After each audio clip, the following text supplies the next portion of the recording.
৬ June থেকে শুরু হয় কোটা সংস্কার আন্দোলন। জুলাই মাসের শেষের দিকে এসে যেটি পরিণত হয় এক দফা দাবিতে। সেই এক দফা দাবিটি ছিল স্বৈরাচার শেখ হাসিনার পদত্যাগ।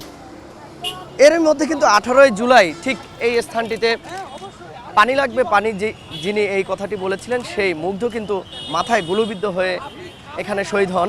এবং এই কারণে কিন্তু এখানকার যে একটি বঙ্গবন্ধুর ছবি সম্বলিত এখানে যে ফলকটি ছিল সেই ফলকটিতে কিন্তু শহীদ মুগ্ধ চত্বর ঘোষণা করেছে এখানকার আন্দোলনকারীরা এবং সাধারণ ছাত্রছাত্রীরা।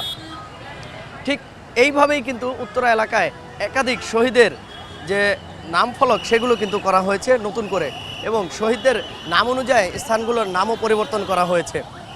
এই মুগ্ধ চত্বর নিয়ে আসলে এখানকার যে সাধারণ ছাত্ররা রয়েছে তাদের থেকে আমরা জানতে চাইবো আসলে কেন এই স্থানটিকে শহীদ মুগ্ধ চত্বর ঘোষণা করা হলো।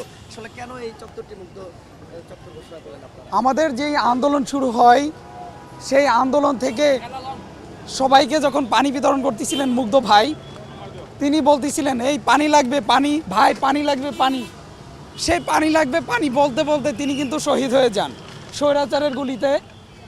এখান থেকেই যে আমাদের আজমপুরে তিনি শহীদ হন, এই কারণেই তার স্মৃতির প্রতি আমরা সম্মান দেখিয়ে তার স্মৃতি রক্ষার্থে আমাদের এই এখানে মুজিবের ছবি ছিল সেটা তুলে ফেলা হয়েছে, সাধারণ ছাত্রীরা তুলে ফেলে, এবং পরবর্তীতে আমরা সেটাকেই শহীদ মুগ্ধ চত্বর হিসাব নামকরণ করেছি তার স্মৃতির প্রতি আমরা সম্মান জানিয়ে সাধারণ ছাত্রছাত্রীরা।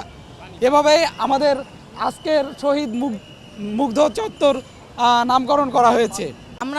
আমরা মুগ্ধ চত্বর হিসেবে এটি ঘোষণা করেছি কারণ আমাদের শিক্ষার্থী ভাইদের মধ্যে মুগ্ধ একজন আমাদের সিনিয়র ভাই ছিলেন।